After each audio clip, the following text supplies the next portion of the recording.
You ask Tiger to solve. This deals with linear equations with one unknown.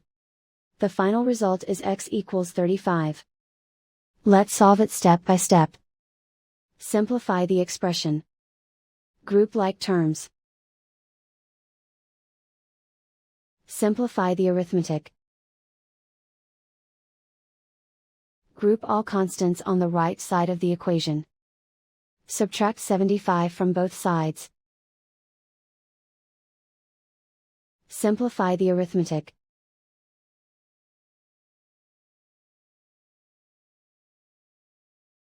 Isolate the x. Divide both sides by 3. Simplify the fraction. Find the greatest common factor of the numerator and denominator. Factor out and cancel the greatest common factor. And so the final result is x equals 35.